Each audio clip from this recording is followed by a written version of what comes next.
Pagi ini Ibu akan ngebahas contoh-contoh soal, bagaimana contoh-contoh soal desain, contoh-contoh soal dari heater dan cooler saja dulu, kemudian dan apa namanya tangki penyimpanan. Jadi nanti Ibu juga akan tunjukkan Excel-nya bagaimana membuat desain cell and tube gitu ya, apa desain double pipe ya. Namun nanti dari Excel ini kalian juga bisa membuatnya untuk menyusun cell and tube. Karena materinya juga semua sudah diberikan, jadi Ibu mau langsung aja contoh-contoh soal yang apa namanya yang Ibu akan bahas ya. Mhm.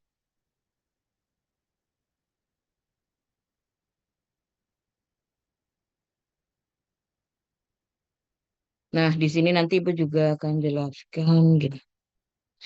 Ya, jadi nanti di sini bentuk-bentuk soal-soalnya UTS itu jadi kalian mandiri menghitung apa heat exchanger atau alat penukar panas menggunakan Excel ya karena memang panjangnya dalam menghitung kita langsung saja menggunakan pakai Excel. Nah, dalam mendesain HE itu kita kan nggak tahu ya apakah nanti kita pakai cell and tube atau double pipe gitu ya. Nah, biasanya di dalam soal maupun nanti tugas akhir, ini soal ini sebenarnya mencerminkan atau menggambarkan contoh real dalam perancangan ya, perancangan pabrik kimia. Tugas akhir kalian yaitu perancangan pabrik yang mana biasanya nanti yang diketahui di dalam soal ini contoh soal ya, ini soal heater. Ya, yang diketahui itu hanya laju, misalnya nilai larutan etanol, laju alir masanya sekian ya, 40.000. Kemudian dipanaskan dari 20 menjadi 80. Ya. Dengan menggunakan fluida pemanas steam bertekanan 1,5 bar, suhu steamnya 111,4 derajat Celcius. Tentukanlah rancangan heat exchanger ini. Jadi, soal ini biasanya terdapat di dalam prarancangan pabrik. Kita tahu bahwa dalam proses industri kimia, dalam perancangan tuh nanti eh, misalnya dari bahan baku kan suhu 30, masuk ke reaktor misalnya suhu reaktor bereaksinya di suhu 80. Sehingga etanol yang mau direaksikan itu perlu dipanaskan, gitu ya. Nah, kemudian bisa juga kalau misalnya apa namanya etanolnya itu mau masuk ke dalam destilasi misalnya. Dia harus suhunya 80. Mau tidak mau kita pakai heater juga. Nah, kenapa sebenarnya kalau dalam menentukan pemanas ini kita bisa saja di atasnya 80 ya. Karena kan untuk memanaskan itu harus di atas suhu maksimal yang akan dipanaskan, misalnya 80 derajat. Ya, minimal kalau steam itu kan 105 gitu ya, 105. Se- Idealnya sih 105 juga suhu juga cukup. Cuman kalau misalnya di reaktor itu tekanannya beroperasi pada 1,5 bar apa 2 bar ya kita sebaiknya pakai steam yang pada apa namanya pakai suhu steam untuk tekanan 1,5 bar. Jadi pemilihan suhu steam itu disesuaikan. Misalnya saja di dalam suatu proses tuh ada yang butuh heater memanaskan ada suhu yang 105. Tetapi waktu masuk destilasi atau masuk crash drum atau masuk apa gitu ya masuk ke alat lain itu butuh 120 gitu ya. Nah, jadi kita harus menggunakan steam yang paling tinggi, misalnya 120. Ya udah kita pakai steamnya yang di atasnya 10 derajat ya, minimal di atas 10 derajat. Jadi 130 derajat Celcius. Nah, jadi kan kalau kita bikin apa namanya bikin steam itu kan pakai apa? Ada yang tahu yang sudah ngambil utilitas? Halo? Boiler, Bu. Boiler. Nah, kan kalau kita ingin membuat steam kan pakai boiler. Jadi nggak mungkin kita pakai steam yang beda-beda gitu ya. Jadi misalnya paling tinggi 130, ada juga yang sebenarnya kita cuma butuh 105. Ya udah kita pakai 130. Tetapi mungkin butuh steamnya, masa steamnya mungkin sedikit gitu ya. Jadi Ibu akan menjelaskan ini sekalian membayangkan nanti pada saat kalian semester depan ada tugas akhir atau yang sekarang juga sedang tugas akhir, bisa menentukan bahwa suhu steam tuh sebenarnya perlu berapa gitu ya. Nah, jadi harus di atasnya suhu yang akan kita panaskan gitu ya. Jadi kalau misalnya ini contohnya 111 gitu ya. Jadi memang di atas ini itu sebenarnya sih idealnya paling 105 atau 110 pun juga sudah cukup gitu ya. Nah, jadi nanti eh, ini soalnya dulu ya. Jadi bayangin soalnya dulu. Nanti kita akan bahas contoh penyelesaiannya. Kemudian ini sekarang gas butadien ya. Gas butadien laju alir 1.500 kilogram per jam dipanaskan dari suhu 40 menjadi 50 ya. Dengan menggunakan fluida pemanas steam bertekanan 6 bar 158. Nah, kalau dilihat gini padahal kan kalau misalnya 50 105 saja cukup gitu ya. Kenapa ada tekanan pada suhu segini? Artinya ada beberapa alat yang lain membutuhkan suhunya sekian. Jadi mau tidak mau apa namanya steamnya yang digunakan adalah suhu yang paling tinggi di dalam suatu proses tersebut, manufaktur tersebut, gitu ya. Oke, jadi nanti kita akan bahas penyelesaiannya. Sebentar. Ini nanti ya saya mau lihat double.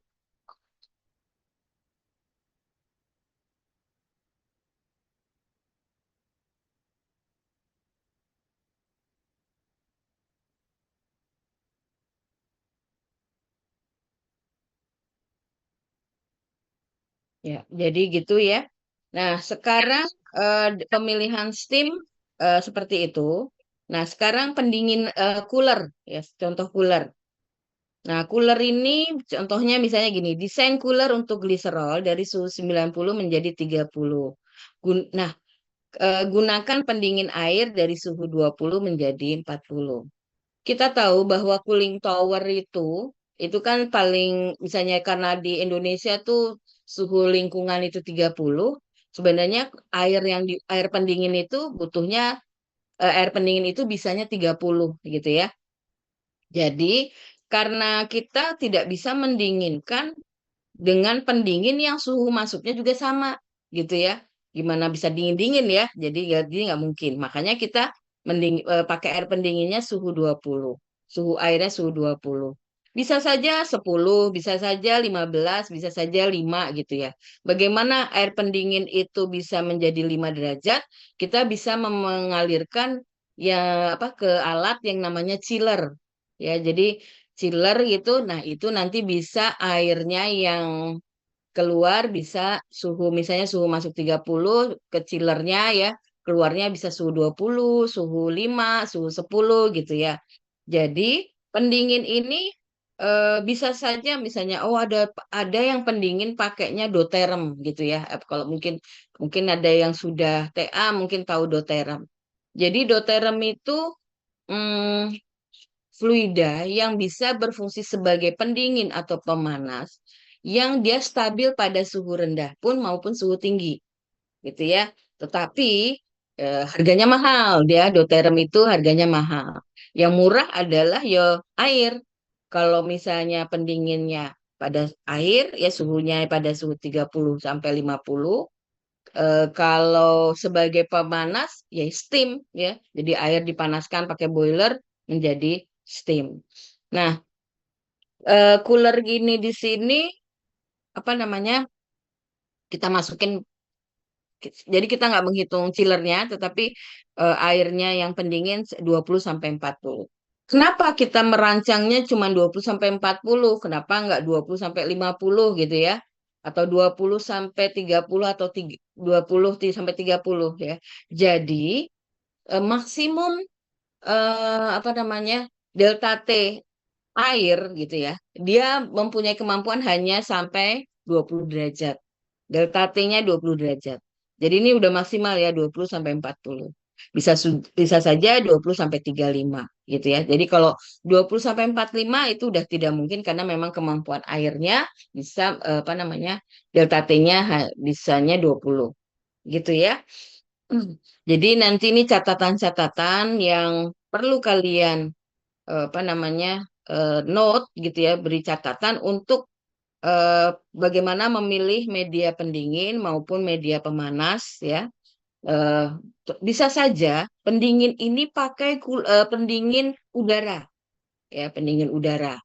Ya, jadi kan yang murah itu sebenarnya udara ya. Yang murah tuh udara. Jadi boleh saja gitu ya pendingin udaranya. Nah, apa namanya kalau kita di apa namanya di perkebunan atau apa di laut gitu ya dalam dalam membutuhkan pemanas dalam membutuhkan pendingin bisa saja kita akan lebih efisien kita pakai coolernya adalah pakai udara gitu ya. Oke, nah biasanya kemarin-kemarin ibu akan kalau ibu akan bikin soal itu semua mahasiswa apa namanya ininya beda-beda gitu ya. Misalnya gini, suatu alat penukar dipergunakan untuk bidang etanol mempergunakan air sungai sebagai pendingin.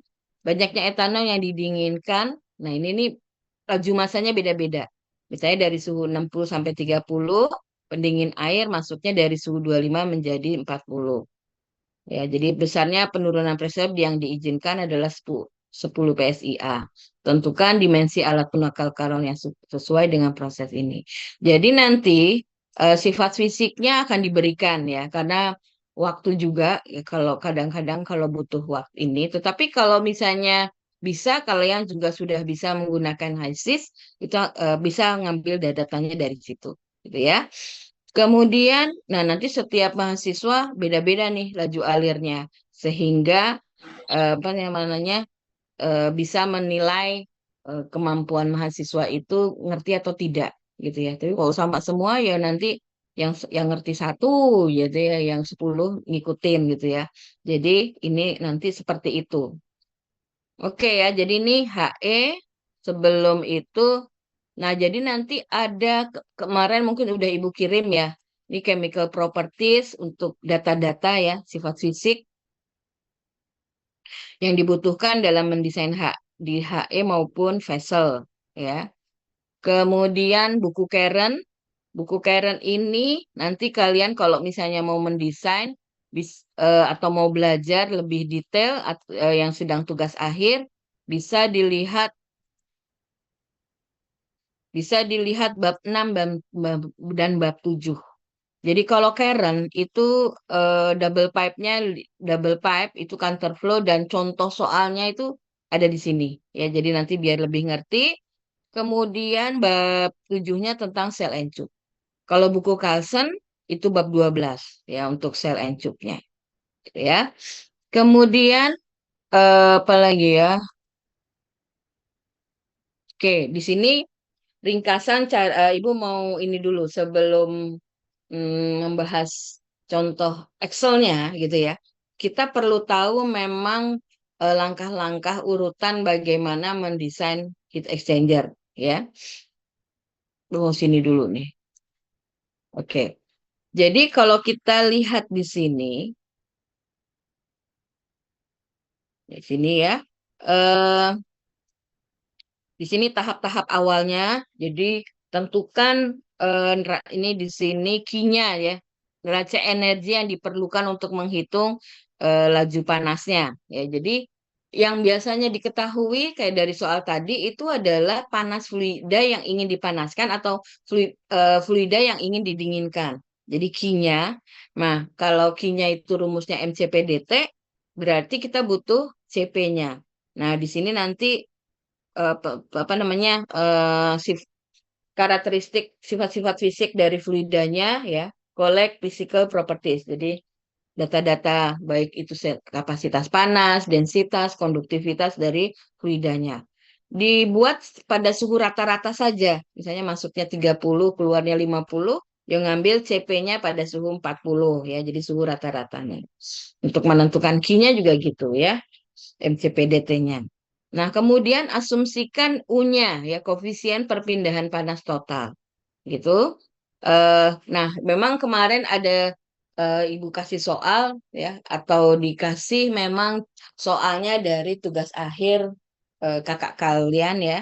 Nah, jadi kalau menghitung larutan NaOH, larutan asam sulfat, padahal U-nya di situ tidak ada. Ada organik solvent, ada medium, ada light, ada itu ya. Terus ada juga oil, light oil gitu-gitu. Jadi hanya itu datanya. Jadi nanti kalian bisa me, apa ya, memperkirakan ya, memperkirakan eh, didasarkan pada bisa didasarkan densitas, bisa berdasarkan viskositas, gitu ya. Karena yang kita butuhkan nanti itu U-nya itu kan adalah kan koefisien perpindahan panas. Itu konveksi ya, mau konveksi maupun konduksi. Artinya yang sangat yang didekati itu adalah viskositasnya ya. Jadi kalau misalnya ada larutan yang tidak ada U-nya itu bentar,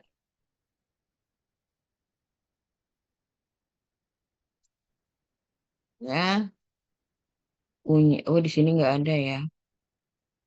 Mhm.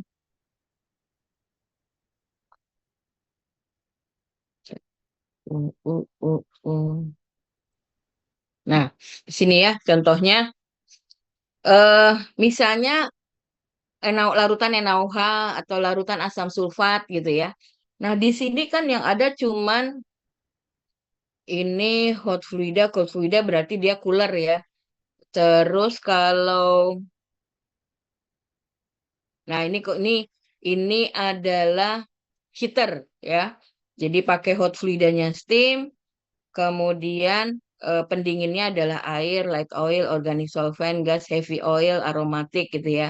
Nah, kalau larutan NaOH kan kita di sini nggak ada nih ya.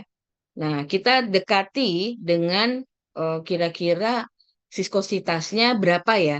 Kalau misalnya larutan NaOH pada suhu sekian gitu ya. Gak usah pada suhu, karena viskositas tuh agak apa namanya tidak terlalu begitu pengaruh gitu ya terhadap suhunya.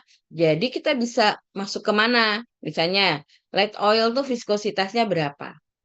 Heavy oil tuh berapa? Nah, larutan NaOH itunya viskositasnya berapa? Jadi kita bisa dekati dengan penentuan U-nya. Kenapa sih kita butuh U-nya ya? Jadi eh tadi ya. Wait.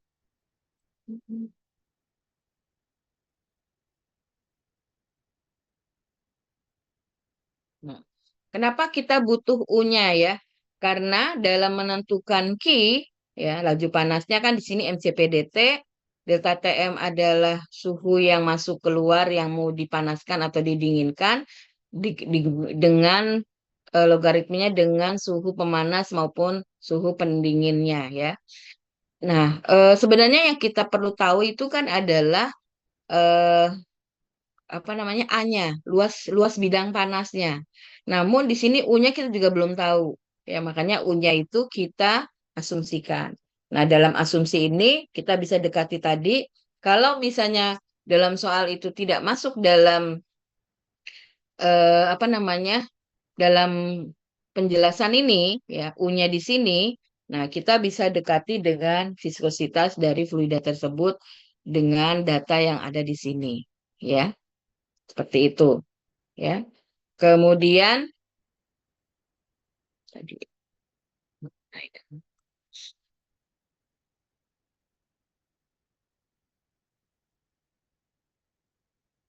nah, jadi di sini setelah U dapat A-nya atau dapat A-nya kita pakai delta Tm-nya sebaiknya mungkin karena kita belum tahu cell and tube atau double pipe, delta Tm-nya LMTD saja dulu ya, logaritmik. Dapat A-nya baru nanti kita tentukan, oh ini kalau misalnya kurang dari 200 feet kuadrat, berarti kita pakai double pipe. Kalau lebih besar berarti cell and tube. Ya, baru nanti tentukan nanti langkah-langkahnya, ya. Apakah itu cell and tube maupun double pipe. Gitu ya. Mhm. Ini mana ya tadi?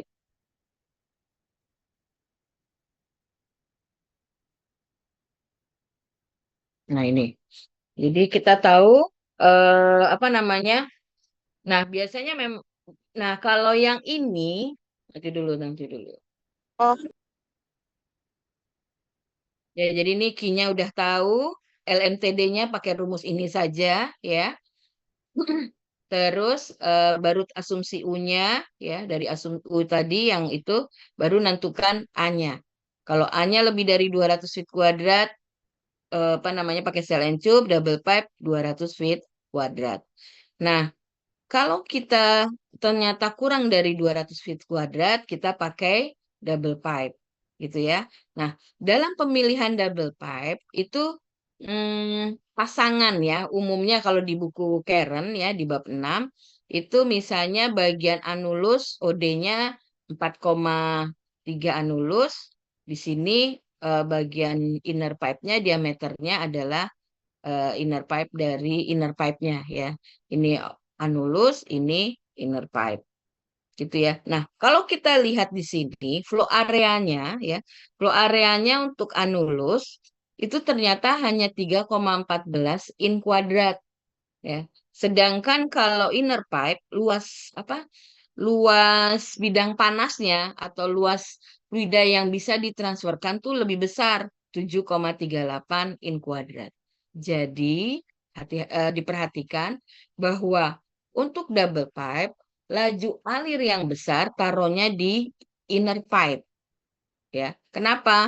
Karena luas areanya itu jauh lebih besar dibanding di anulus gitu ya. Jadi supaya kenapa kita harus itu supaya pressure drop dari inner pipe ataupun di anulus itu bisa apa namanya memenuhi dari syaratnya ya, dari syaratnya. Oke, itu ya. Nah, terus kapan nih kita mau milih eh, pasangannya ini ya? Kapan nih kita milih ini dengan ini? Itu kalau misalnya luas areanya kan paling besar tuh 200 feet kuadrat. Kalau misalnya saya dapatnya 190 feet kuadrat, yuk kita pakai ini.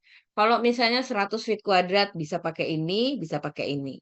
Gitu ya. Baru nanti apa namanya? Panjang pipanya kan nanti ada ya yang paling gede misalnya 20 feet gitu. Nah, kalau sel encup, misalnya sel encup, ya, sel encup di sini umumnya biasanya kita pakai 1,1 atau 1,2. Kalau 1,2, apa artinya 1,2? Itu adalah satunya adalah one cell pass, jadi aliran pas satu aliran nih ya, di satu aliran, nih sini satu aliran. Kalau dua cupas, jadi dua aliran pada cup itu adalah ini satu, terus masuk ke sini adalah dua. Kalau satu-satu berarti dari sini keluarnya, misalnya sini ya, sini set gitu ya. Di sini ada luarannya lagi ke situ ya. Jadi itu satu-satu. Kalau satu dua ini bentuknya begini. Nah nanti kalau udah begitu apa namanya di sini kalian kalau yang apa namanya sel encup ya sel encup di sini bisa pakai yang ini. Ini kayaknya kemarin udah ada contohnya ya untuk hmm, apa namanya cooler ya untuk cooler. Ini kalau kita lihat kan kondensat metanol dari 95 menjadi 40 terus pakai fluida dingin ya 25 sampai 40 ya. Laju alir metanolnya 100. Ya, jadi memang biasanya fluida yang diketahui itu adalah seperti itu. Oke. Jadi, nah bagaimana menentukan fluida dinginnya di mana, fluida fluida panasnya di mana? Ya, jadi kalau sel encup, nah beda.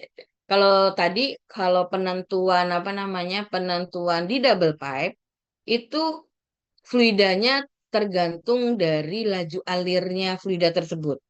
Kalau laju alirnya besar, berarti fluidanya taruh di mana? Inner atau outer?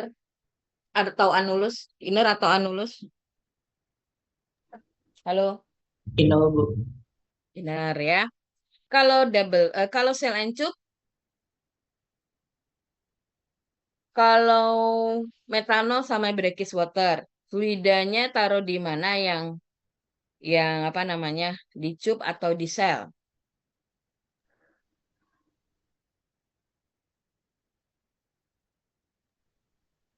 Di sel metanol di tube breaking breakage water, Bu. Oke, iya. Alasannya kenapa?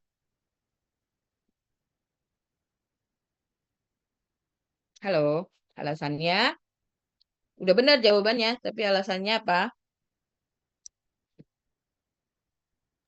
Dilihat dari suhunya bukan ya? Dilihat dari faktor kekotorannya, ya. Kalau brackish water itu kan air payau ya.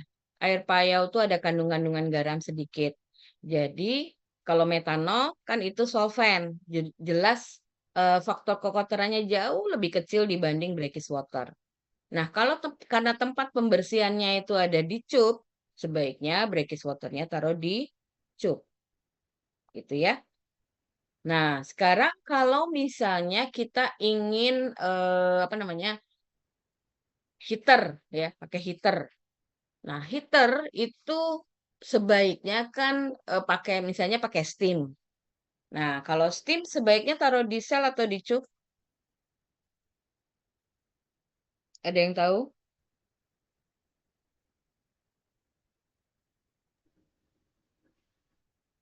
Halo, halo, yang sedang tugas akhir. Iya, Bu. Kenapa, Bu? Bisa diulangin, Bu? Nah, kalau di heater ya, kan kita pakai pemanas, misalnya pakai pemanasnya steam, gitu ya. Sebaiknya steamnya itu taruh di cup atau di sel.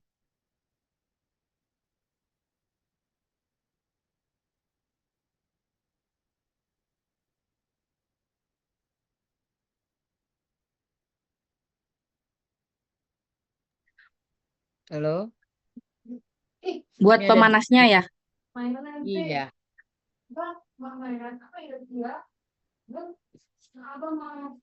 Kalau di tube apa ya? cup. Kalau kalian baca lagi di diktat ya, tempat fluida yang berubah fasanya itu taruhnya di sel. Ya, jadi nanti dibaca lagi ya diktatnya. Nanti misalnya ujian nih minggu depan dibaca lagi walaupun kita punya template Excel. Kenapa-kenapanya terus itunya dibaca lagi. Makanya kenapa pada saat Ibu bilang ini ada langkah-langkahnya ya gitu. Dicoba di Excel supaya biar sekalian belajar sama diktatnya, sama teorinya, sama itu gitu ya. Jadi kalau heater atau heater menggunakan steam itu kan dia memberikan panasnya ke fluida yang ingin dipanaskan adalah apa namanya, adalah perubahan panas latennya. Jadi dari fasa uap menjadi kondensat, gitu ya. Sehingga sebaiknya taruh di sel, gitu ya.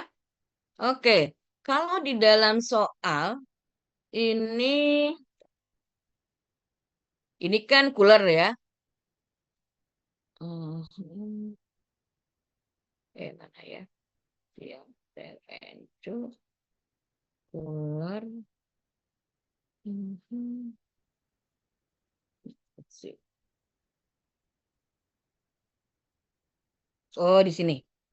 Ibu sekarang mau coba yang apa double pipe ya. Jadi Excel double pipe. Karena ada yang mau minta tolong itunya. Oke, boleh. Jadi tapi ini soalnya bentar.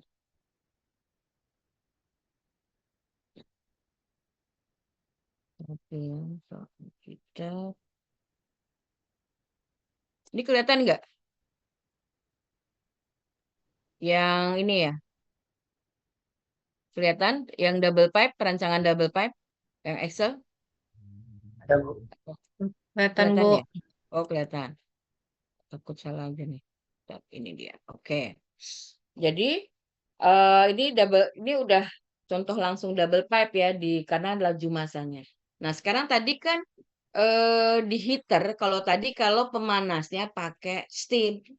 Bagaimana kalau pemanasnya adalah fluida lain yang mungkin dia eh, fluida lain ya, misalnya ini benzen dari 80 menjadi 120.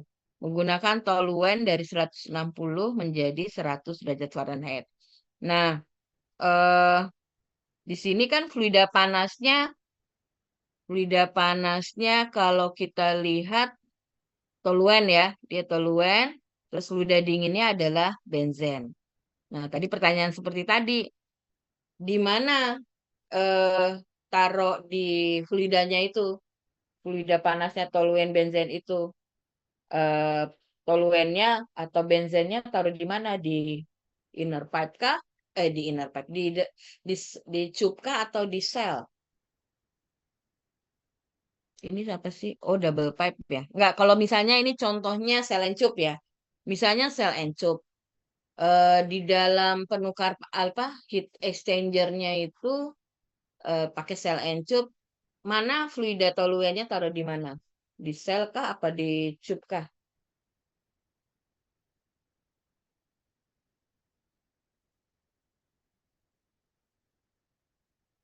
Halo? Turun Bu.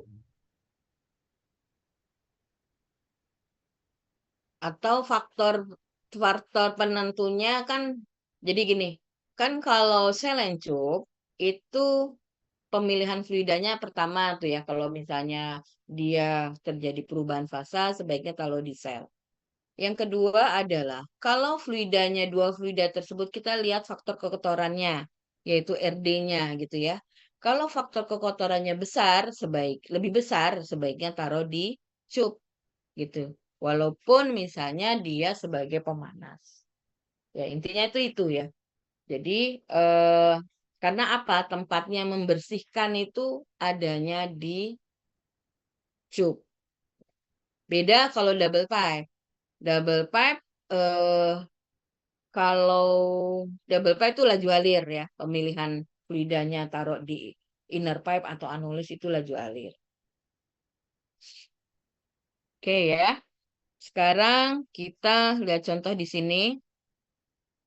Benzen dengan laju alir sekian ya, dipanaskan dari suhu 80 menjadi 120 Fahrenheit menggunakan toluen dengan penurunan suhu 160 jadi 100.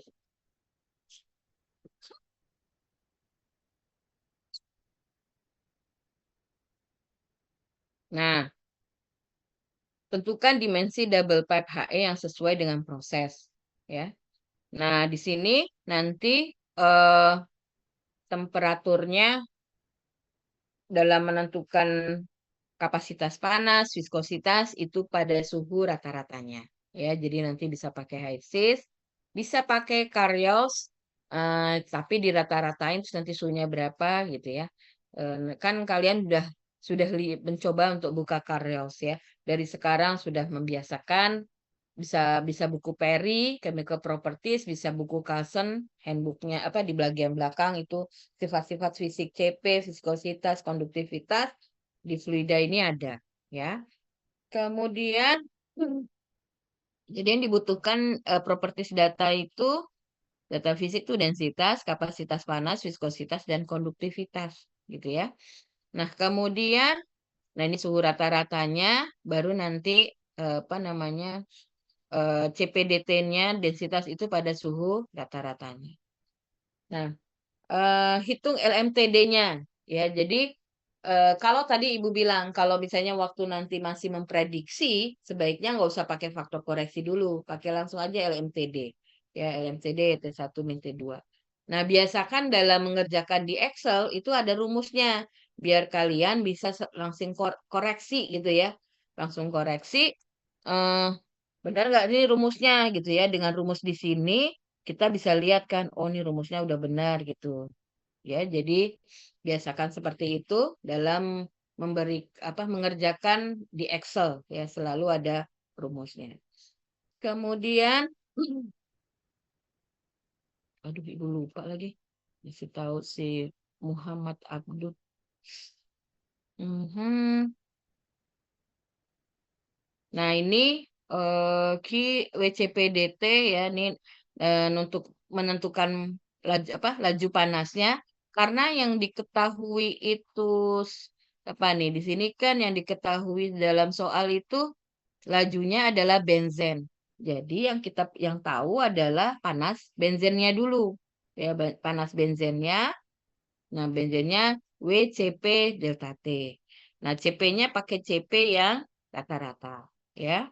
Begitu juga. Nah, sehingga laju masanya tadi yang diketahui kan benzen. Jadi mau nggak mau karena tipe panas yang mau fluida yang mau dipanaskan, ya, sama juga dengan panas dari pemanas ya. Jadi ki pemanas ya itu adalah laju masanya massa benzen adalah Q dibagi dengan CP-nya dari toluen dengan delta T-nya dari toluen. Jadi massa-massanya tahu, baru nanti penentuan alokasi fluida. Ya, di sini RD-nya sama, ya RD totalnya sekian. Ini lihat light and processing stream liquid product. Kemudian tentukan diameter inner pipe, anulus dan panjang pipa, ya. Nah, di sini inner pipe-nya kita makainya yang 0,3125 mili atau 0,1 feet, ya. Anulusnya 0,1667, ya, pasangannya. Jadi 0,03 untuk inner pipe. Jadi ID-nya sekian, ya. Terus kalau anulus OD-nya 0,05, ID-nya 0,0445 gitu ya. Kemudian asumsi panjangnya 20 feet. Kemudian nentuin flow area, ya flow areanya dari tadi yang diameter ini ya masing-masing. Terus nanti menentukan di inner pipe dulu ya. Di inner pipe laju masanya itu adalah laju massa per feet kuadrat. Jadi perluas areanya ya, flow areanya ya. Kemudian nanti baru tentukan bilangan Reynolds. Nah, ini harusnya bilangan Reynolds juga harus dimasukkan supaya tahu juga kamu takutnya lupa ya ini bilangan Reynolds-nya. Ya kan? Eh Rho kali D bagi mu ya. Kemudian baru nanti misalkan panjang cupnya 3, ID cupnya 1 in ya, maka L per D-nya 120. Nah, ini ya. Jadi kalau untuk menentukan JH di di HI ya, di sini butuh L per D-nya ya, bilangan Reynolds ini JH-nya ya. Nah, ini JH innernya 0,0028. Ini JH yang ini, JH inner ditambah bilangan Reynolds-nya jadi 330. Ya, re-inner. Kemudian koefisien perpindahan panas bagian cup itu adalah HI. Ya. Nah, nanti HI-nya diketahui adalah rumusnya ini sebenarnya. Nah, oh di sini nggak ada ya. Di sini JH itu adalah ada rumusnya. Ya, kemudian nanti flow area anulus ya. Inside diameter anulus kuadrat dikurang inside diameter OD kuadrat ya peripel kuadrat per 4.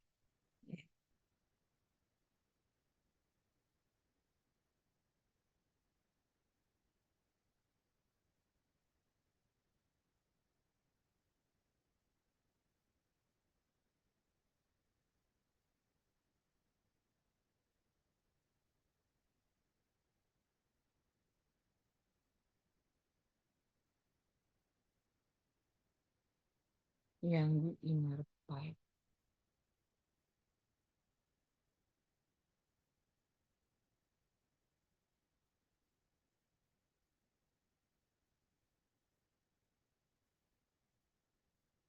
Nah, ini nanti laju masanya, diameter ekuivalennya, ya, bilangan Reynolds-nya, kemudian ini, ya,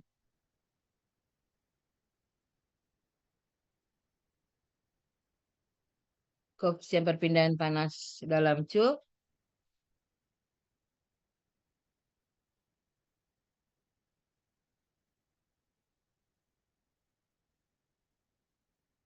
terus hitung koefisien perpindahan dalam HI nolnya, HI per ID iner per OD oner, kemudian hitung koefisien perpindahan menyeluruh UC-nya, HI 0 kali H0, ya. Hitung perpindahan panas meluruh kotor, ya, 1/UD sama dengan 1/UC ditambah RD total. Nah, baru nanti panjang yang dibutuhkan, ini nanti kan udah tahu luas areanya, dibagi dengan external surface area, ternyata butuh panjang segini. Kita tadi asumsi bahwa panjangnya 20 feet. Nah, jadi total panjang dibagi 2L didapat 3,7. Jadi hairpinnya butuh 4 set. Ya.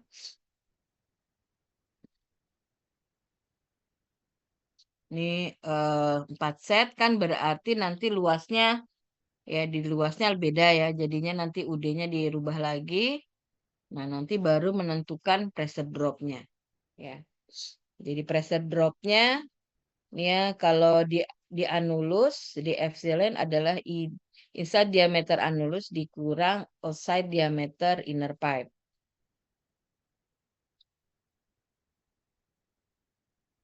Hitung bilangan Reynolds-nya, hitung faktor friksi di anulus, ya, ini karena pengaruh dari apa namanya, laju alir, ya, terus delta FA-nya, terus ini FT-nya, nah, ini pressure drop dari anulus. Ya, ini karena pengaruh laju alir, karena nanti di sini karena FT itu karena pengaruh laju alir, FT pengaruh laju alir, FA itu karena adanya belokan, ya. Jadi apa, hairpin, ya. Jadi faktor kekasarannya. Jadi nanti FA itu ini kan faktor kekasaran karena juga pengaruh dari lajunya, di panjangnya, gitu ya. Dikali jumlah hairpinnya. Kemudian di inner pipe, ya. Di sini langsung faktor friksinya ini di inner pipe nih langsung rumusnya, delta P pressure drop adalah delta F inner kali densitas G per GC. Delta F inner ini 4 dikali faktor friksinya, laju massa luasnya dikali panjang dibagi dengan densitas padat kali insat diameter. Nah, ini apa namanya, 9,2 masih memenuhi syarat. Ya, jadi kalau ini contohnya, ya, jadi nanti coba kalian nanti contoh soal akan ibu masukkan ke Edling, ya, yang pertemuan tadi pertemuan berapa ya tadi yang quiz itu tuh, oh, di sininya hilang lagi nanti, ya.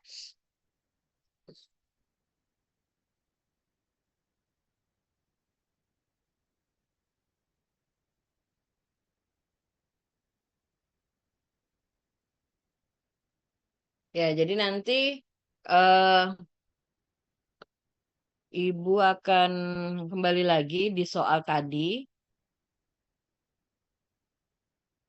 Ya, kembali lagi di contoh soal tadi bahwa nanti kalian ini mencoba gitu ya, mencoba pakai Excel, dari nanti Ibu kirim Excelnya. Jadi bisa tahu ada kesulitan-kesulitan apa gitu ya. Jadi nanti pas lagi nyoba latihan terus ada kesulitan, japri saja sama Ibu, nanti kita diskusi sebelum UTS nanti minggu depan gitu ya. Oke, sebelum ke vessel, ada yang mau ditanyakan? Bu, izin bertanya, Bu. Ya, Jadi kalau untuk sel and tube itu kan LMTD-nya harus dikoreksi ya, Bu? ya. Atau ya.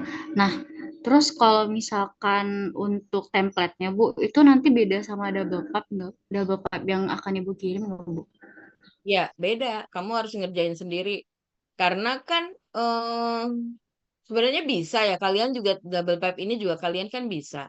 Makanya kan apa namanya kerjain sesuai urutan yang sudah Ibu berikan aja penyelesaiannya. Oh iya, Bu, satu lagi, Bu. Kalau misalkan RD-nya not oke gitu ya, Bu. Itu Mm-mm. penyebabnya biasanya apa aja, Bu? Ya, sebenarnya RD itu menurut Ibu ya, perhitungan itu tidak terlalu penting ya. Karena itu kan sebenarnya faktor kekotoran. Faktor kekotoran eh, itu kan bagian dari perhitungan U-nya ya, koefisien perpindahan panas totalnya. Jadi apa namanya RD itu juga sebenarnya kan perkiraan ya, perkiraan faktor kotoran untuk larutan ini sekian. Yang penting sebenarnya pressure drop-nya kalau Ibu lihat. Pressure drop itu kalau tinggi sekali, berarti ada sesuatu yang kan itu menyebabkan nanti pipanya itu jebol gitu ya. Kalau terlalu besar dari 10 PSIA karena kan pipa itu sudah disiap apa ya diperuntukkan untuk pressure drop yang lebih kecil dari 10 PSIA atau sama atau itu lebih kecil 10 PSIA. Jadi kalau lebih besar pasti nanti akan jebol ininya pipanya maupun inner pipe atau kalau pipanya jebol kan berarti rusak gitu ya. Nah, jadi yang menurut Ibu, sedangkan kalau pressure drop itu ini kan sebenarnya kalian nanti bisa dimasukin Excel gitu ya dari yang penyelesaian ini ya. Nah, kita lihat di pressure drop. Nah, ini ya. Pressure drop di sini kalau kita lihat dipengaruhi oleh ya nih faktor faktor JF itu kan sebenarnya faktor faktor friksi ya, faktor friksi yang dipengaruhi juga bilangan Reynolds. Kemudian diameter selnya untuk kalau pressure drop di sel, kemudian panjang pipanya ya. Nah, di sini kemudian ini apa jarak antar baffle-nya kalau misalnya ini cell and tube. Nah, jadi kita lihat di sini. Nah, ini laju alir linearnya di sisi selnya. Ini kan kuadrat ya. Nah, jadi memang ada beberapa mahasiswa yang sedang TA tuh ininya besar sekali ya. Ini besar sekali sehingga eh pressure drop-nya besar. Begitu juga pada saat menentukan JH saja, itu bilangan Reynolds-nya gede gitu ya. JH mana ya? Nah, di dalam ini kan ini nih, kalau ini kan friksi ya. Di dalam JH ya, ini di JH ya. Ini nih besar banget gitu. Artinya, sebenarnya karena kapasitasnya besar, itu jadi butuh HE beberapa. Misalnya butuh 2 atau butuh 3 gitu ya. Jadi nanti kalau misalnya yang sedang ngambil TA kapasitasnya gede, terus mengalami kesulitan dalam menentukan jumlah cupnya. Ternyata jumlah cupnya itu eh 2.000 atau 3.000. Padahal di Karen ya, kalau di Carlson itu untuk menentukan diameter sel hanya sampai jumlah cupnya sekian. Nah, jadi nah ini juga nanti perlu diperhatikan ininya apa namanya laju alirnya ya karena nanti kalau itunya besar ID selnya aja udah nggak ada jumlah cupnya itu jadi nggak bisa sehingga nanti pressure drop gitu. Tetapi kalau misalnya laju alirnya ada bisa ya cupnya yang dibutuhkan bisa ada terus ID selnya ada namun pressure dropnya gede gitu ya. Artinya artinya kalau pressure dropnya besar itu di sini sekarang di cup ya. Pressure dropnya besar berarti di sini mm, Kan di sini tergantung juga nih ya pas alirannya, apa pas cupnya. Terus di sini, nih ya ini kan di sini dia memang yang paling pengaruh nih VT kuadrat, ini laju alir ya. Tetapi juga tidak menutup kemungkinan ini panjangnya, gitu ya panjangnya. Nah ini sama diameternya. Jadi kalau misalnya diameternya cupnya itu digedein, kan jadi berkurang nih pressure dropnya ya. Kalau panjangnya juga direndahin gitu ya. Panjangnya direndahin. Apa DI-nya diameter inside tube-nya digedein sehingga nanti pressure drop-nya bisa rendah. Kalau nggak bisa lagi, coba ininya dikecilin. Nah, bagaimana dikecilin kan udah fix ya, kita udah nentuin raca massa kan berarti nggak bisa. Nah, bisa dibagi dua, ya berarti butuh HE2. Seperti itu, ya. Oke, gimana? Jelas? Intan ya? Venesia, Bu. Oh, Venesia. Oke. Bu, satu lagi, Bu. Kalau misalkan Hmm. untuk tadi kan kalau double pipe, Ibu nentuin ID sama OD-nya berdasarkan laju alir ya, Bu. Hmm. Kalau cell and tube, Bu, itu dari mana ya, Bu? Ya, jadi kalau sel encup, kita lihat dulu faktor kekotorannya. Bagaimana sih nentuin faktor kekotoran? Jadi di Karen tuh ada. Jadi di tadi ya appendix nih ya, appendixnya, sorry. Di sini nih ada di appendix ya sebentar. Di appendix itu kalau misalnya eh yang apa namanya? Yang solvent misalnya ya. Ntar dulu. Head. Buat ini, Bu, buat nentuin berapa panjang tube itu kan kita isi sendiri duluan kan, Bu, kalau di tabelnya. Oh iya, Heeh. Itu kan saya sebenarnya ada template dari teman saya yang udah TA, Bu. Saya belajar dari Mm, itu. Dia ngambilnya dari mm, current table 10. Tapi mm. kan awalnya saya kayak bingung gitu loh, Bu, kayak kenapa dia milih ODT-nya sekian, panjang tube-nya sekian, T-nya sekian gitu. Kalau untuk cell and tube, Bu. Ya itu kan memang harus trial. Sayang kan jadi langkah utama itu kan yang kita tahu cuman A-nya aja nih luas bidang panasnya Ya, ya. Jadi kita men-trial OD apa namanya OD-nya kalau misalnya double pipe ya. Nah, trial inner pipe-nya sama anulusnya. Nah, sampai ke panjangnya sampai ke pressure drop gitu.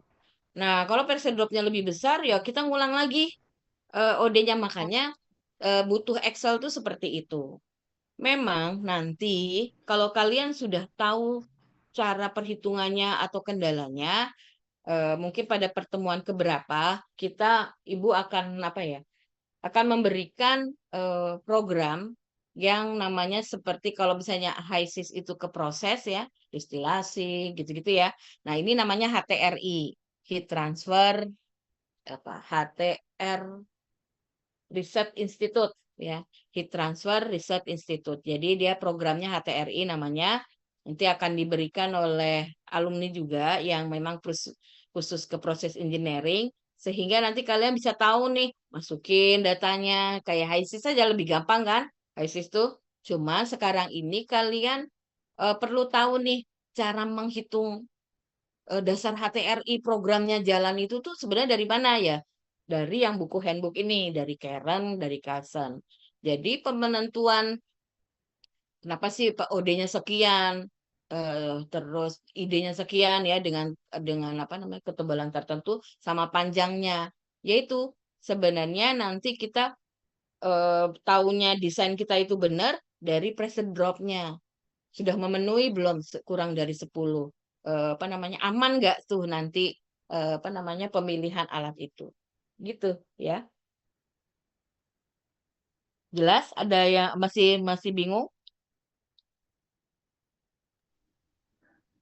kalau nanti halo. untuk ujian sendiri, Bu, itu tetap Mm-mm. kita yang nentuin dari nol ya, Bu, dari awal semuanya. Iya betul jadi gini ujian itu kan ibu mau melihat mengerti ya tidak harus misalnya kamu udah nyoba nih ternyata pressure dropnya sekian nah kamu kerjain satu itu dulu HE-nya kamu kerjain satunya lagi ke vessel. Vessel kan lebih mudah, udah pasti ya. Vessel tuh udah pasti. Kita nanti kamu bisa boleh pakai Brownell N-nya, bisa pakai yang trial error tuh yang pakai American Petroleum Institute 650. Jadi kerjain yang mudah dulu, baru nanti HE. Pada HE trial, ternyata trial kedua masih susah. Nggak apa-apa. Ibu kan mau lihat prosesnya aja, nggak harus benar. Ya, jadi yang penting kamu tuh tahu jalannya. Memang kalau misalnya kita desain juga kan ngerjain TA itu kan bisa berhari-hari ya. Nah, cuman ibu ingin melihat sebenarnya ngerti nggak nih gitu ya langkah-langkahnya. Kenapa sih kayak begini ya? Kenapa sih kita milih OD panjang dulu asumsi begini? Yaitu karena kita pengen tahu desain kita yang kita asumsikan awal itu mencapai apa namanya pressure drop-nya memenuhi lebih rendah dari 10 apa enggak gitu ya. Nanti kalau kita pesan alatnya, ini jebol nggak alatnya dengan kita memberikan beban untuk fluida yang laju alurnya sekian, suhunya sekian. Gitu ya. Jadi nggak harus benar dalam nanti ujian. Maksudnya pressure drop-nya harus lebih kecil 10, tetapi kan Ibu mau melihat usahanya dari awal sampai akhir. Gitu. Ya, Baik, halo. Bu. Makasih ya, Bu. Ya, ya. Ya, Bu. Jadi eh yang Ibu bilang di sini yang ini coba kalian sudah belajar untuk di Excel-kan gitu ya, di Excel-kan. Oh, ternyata pas kamu masuk-masukin udah nilainya gini nih gitu. Artinya kamu kan udah ngerti gitu loh di Excel. Cuma nanti Ibu akan kasih yang double pipe dulu, double pipe aja ya. Oke, ada lagi yang mau ditanyakan sebelum kita mendesain Excel?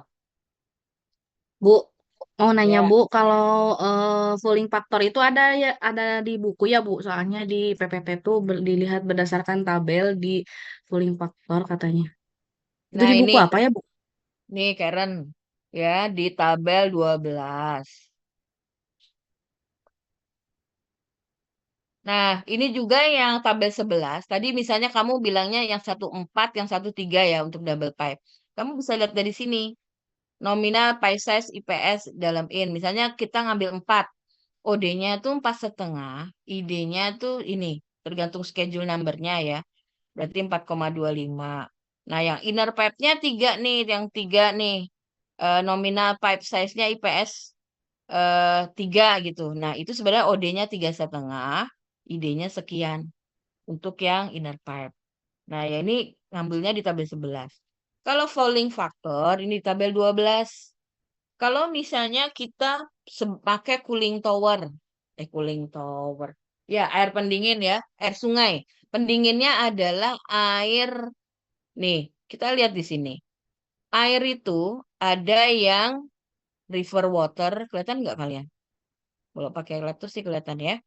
River water ya, ini air sungai itu faktor kekotorannya itu cuma 0,02 ya,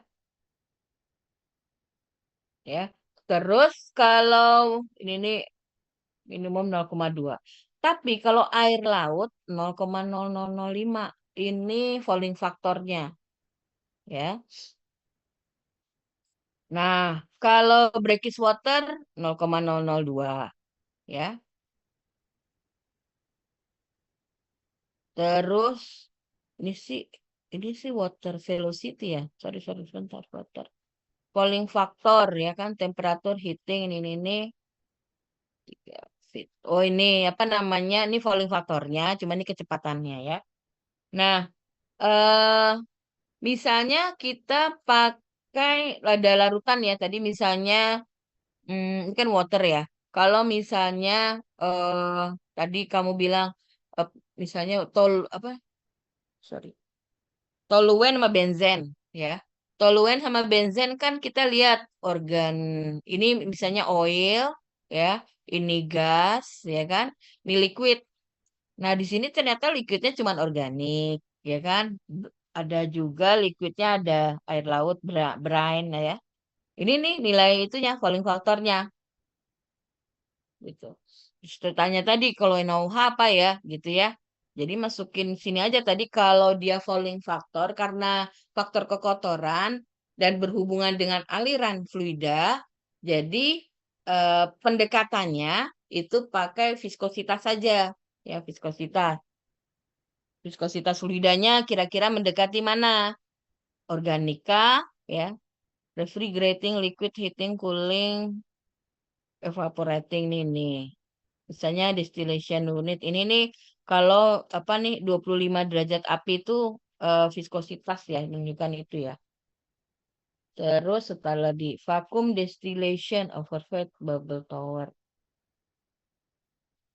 Nah, kalau udara atau gas, ini kita ngeliat dari sini Fouling faktornya. Oke? Ada lagi yang mau ditanyakan? Di Carlson juga ada Fouling faktor. Kalau nggak salah di diktat deh. Ini apa nih? Ah, ini pas nih. Tentukan Fouling faktor masing-masing fluida dan tentukan alokasi fluidanya. Ini sama, ini kan dari ini juga. Dari apa namanya? Dari Karen tadi ya. Nih Bu Yulia Amalia udah nulisin. Ini air laut, river water, ini industri, falling resistant for industri fluida, oil, gas vapor, ya, liquid, ini misalnya liquid, refrigerant liquid, hydraulic fluida, inorganic, heat transfer media, molten heat transfer salt. Oh, ini. Kalau misalnya larutan NaOH ya. Chemical processing stream, aliran proses kimia. Ini kalau gasnya, ini liquidnya, ya, larutan caustic solution. Ah, ini caustic solution kemarin ada mahasiswa nanya. 0,002, ya.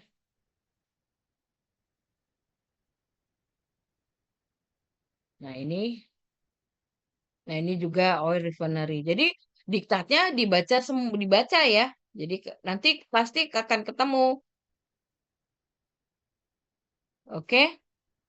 Ada lagi yang mau ditanyakan?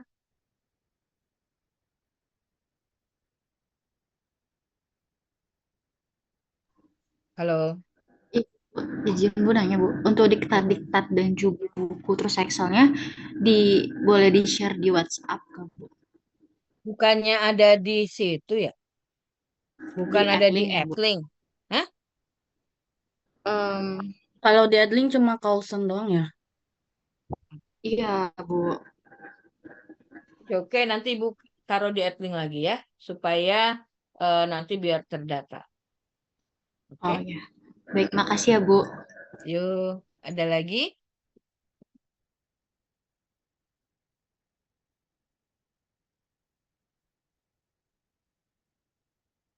Ada lagi yang lain? Oke ya, jadi nanti contoh soal, terus tadi Excel sama diktat ya. Kalau yang lain kan udah punya semua dibaca. Dilihat lagi nanti pertemuan-pertemuannya dibuka.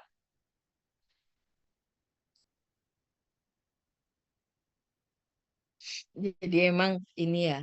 Sebentar ya, Ibu mau print screen dulu.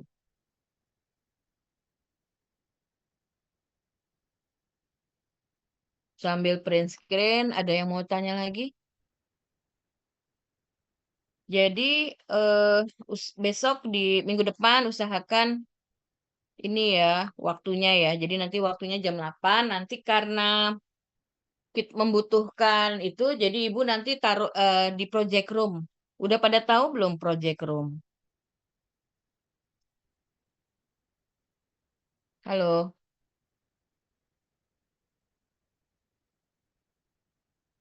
halo. Kurikulum di mana ya, Bu? Nah, Saya udah, Bu. project room, ah, udah ya.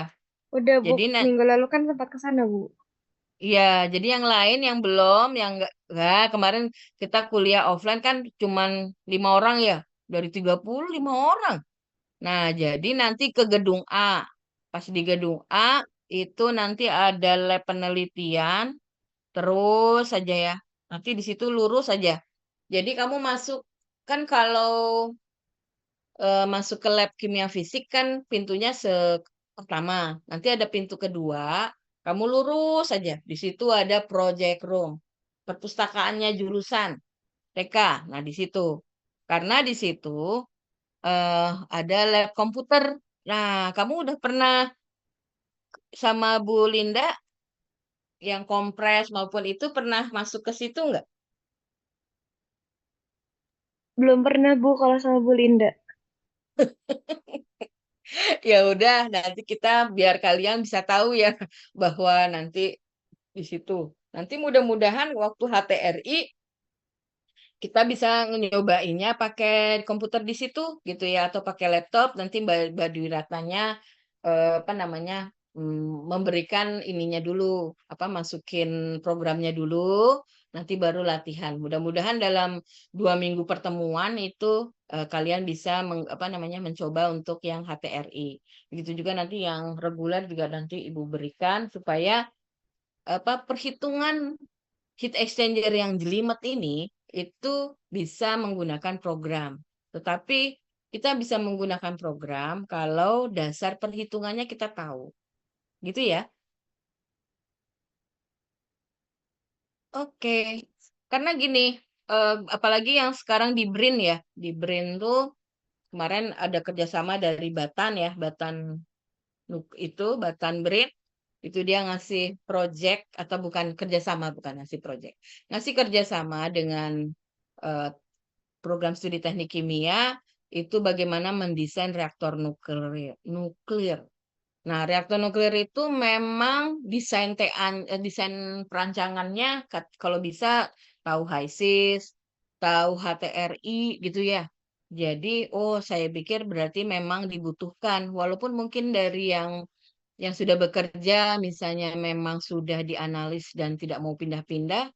Ya, mungkin memang hanya untuk pengetahuan saja. Tetapi kalau misalnya tiba-tiba ada pingin kerja di luar, terus di industri yang besar, ya, industri yang besar dan bagus, mungkin butuh pengenalan itu gitu ya.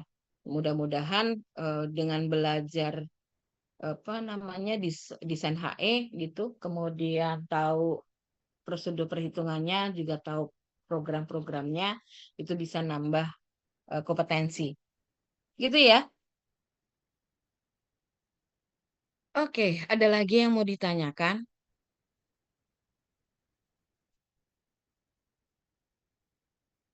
Sebentar, yang kedua Ibu belum print screen lagi. Sebentar ya.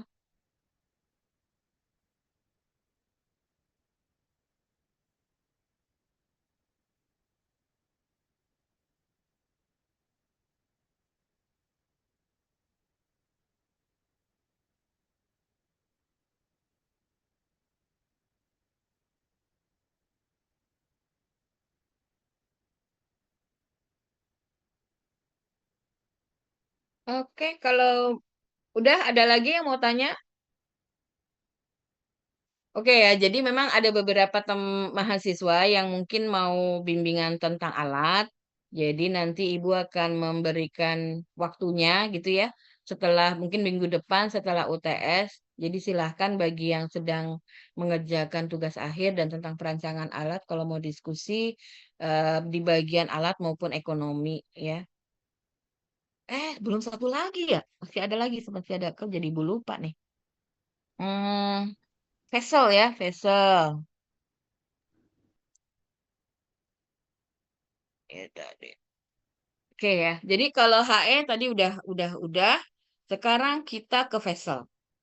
Nah, vessel itu sebenarnya bisa pakai yang American Petroleum Standard ya, seperti ini. Desain storage untuk larutan etanol, sifat fisiknya ini, terus ada temperatur operasi, tekanan operasinya udah ada, densitas udah ada, flash point sudah ada. Nanti yang beda-beda untuk mahasiswa adalah networking capacity-nya, di berapa. Terus pump discharge flow rate-nya, ya. Terus nanti diketahui diameter nozzle, inlet, outlet, overflow 10, 12, dan ini. Dipilih fixed roof gitu ya. Nah, nanti ditentukan nih tingginya berapa, diameternya berapa, sama tebalnya, ya tebal dari vesselnya. Atau, nah, yang realnya, kalau ini kan memang kita udah ditentukan ya. Nah, cuman kalau di dalam mendesain itu kan yang kita tahu tuh hanya neraca masanya aja, gitu ya.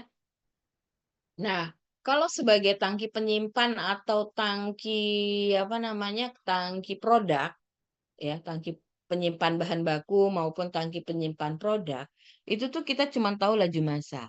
Nah, kapan kita mau nyimpennya? Bisa 1 hari kah, atau 2 hari kah, atau 1 minggu, atau 2 minggu, atau sebulan malah.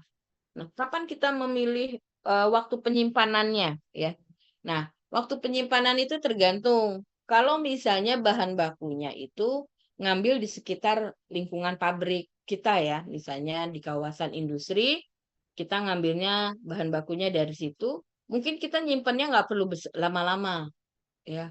Mungkin bisa 3 hari atau 7 hari. Tetapi kalau kita impor, terus inden susah gitu ya, nah butuh waktu bulan gitu. Nah, otomatis kadang-kadang nanti pas udah penyimpanannya 1 bulan dengan laju masa segini itu gede gitu kapasitasnya.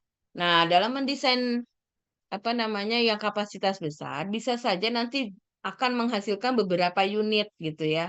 Jadi misalnya, tapi kalau apa dengan laju segini, waktunya cuma 3 hari atau 1 hari, mungkin hanya butuh 1 unit gitu ya. Jadi nanti dilihat lagi, dicoba lagi apa namanya Excel-nya yang diktat-diktat yang Ibu berikan, kan itu ada contoh soalnya. Masukkan ke bentuk Excel-nya, ya masukkan Excel-nya, terus nanti di sebelah kanannya ada rumusnya, nanti sebelah kirinya kamu apa menurunkan dengan rumus-rumus di Excel. Gitu ya. Ada yang ditanyakan nih kalau di dalam ini? Kan Ibu udah ada kan yang di Edling itu ada contoh soal menggunakan Brownell and Young, ada yang menghitung berdasarkan American Petroleum.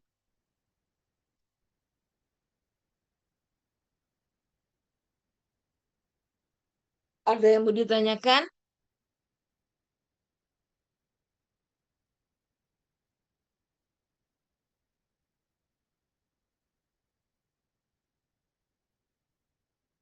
Halo,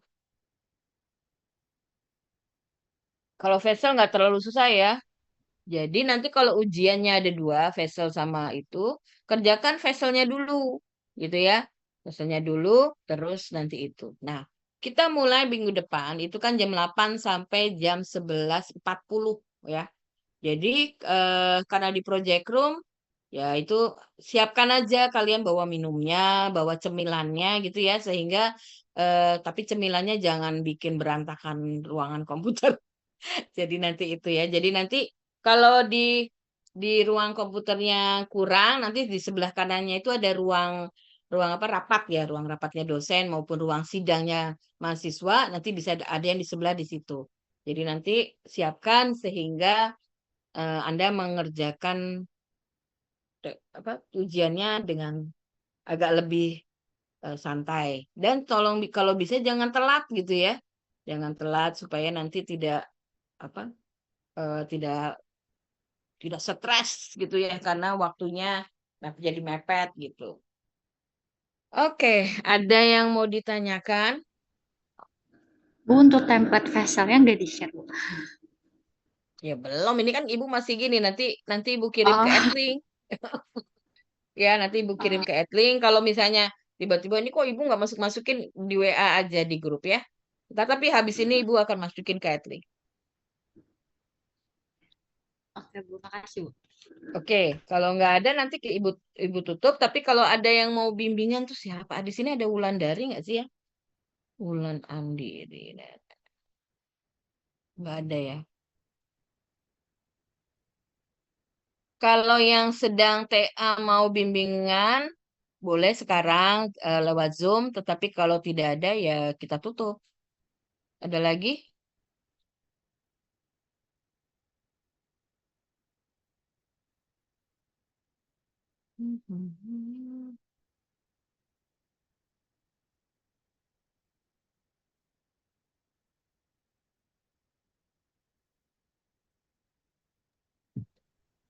Bu Ya, Sri, jadi ya, mm-mm, izin ya, tanya Bu, ya.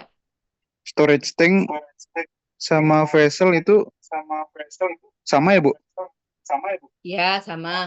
Cuman gini, bedanya adalah sebenarnya destilasi reaktor itu juga termasuk dengan vessel, ya, vessel ya.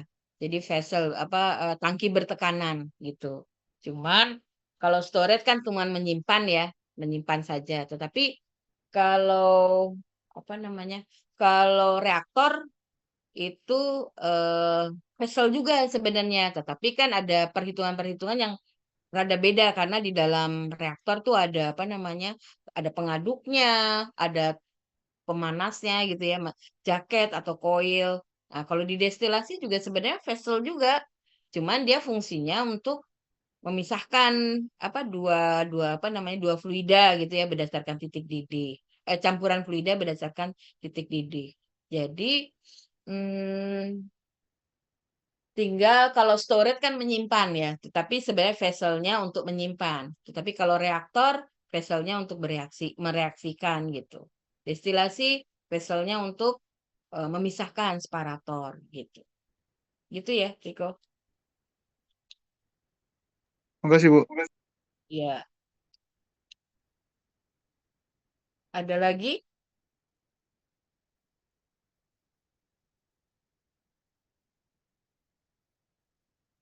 Ibu belum ngasih ini contoh itu ya, desain reaktor ya?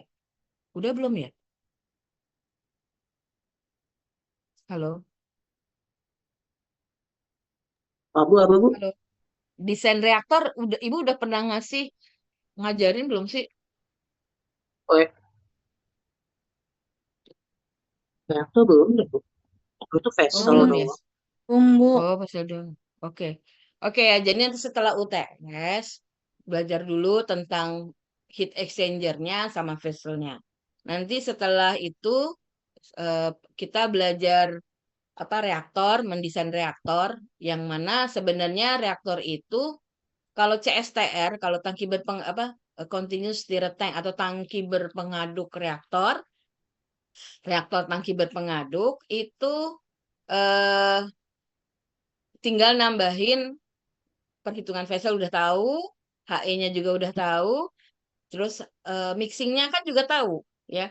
Itu waktu di OTK 1 ya, bagaimana mendesain mixing. Jadi digabung gitu. Nah, kalau fixed bed multi tube yang reaktor yang fixed bed itu hmm, sebenarnya gabungan antara HE itu yang cell and tube ya desainnya ditambah dengan vesselnya, perhitungan vessel ditambah HE-nya. Jadi kayak gitu ya.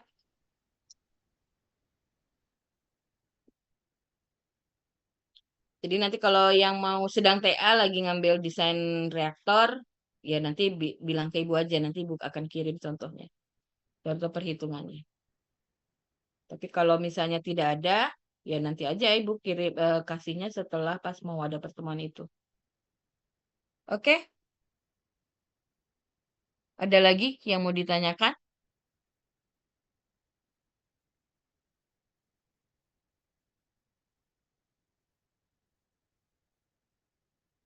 Oke, kalau tidak ada, mungkin cukup ya sekarang. Mudah-mudahan nanti Ibu langsung nih, Ibu langsung masukin ke Adlink ya. Oke, kalau sudah tidak ada, Ibu tutup ya. Assalamualaikum warahmatullahi wabarakatuh. Waalaikumsalam Waalaikumsalam, warahmatullahi Bu. wabarakatuh. Makasih, Bu. Makasih, Bu.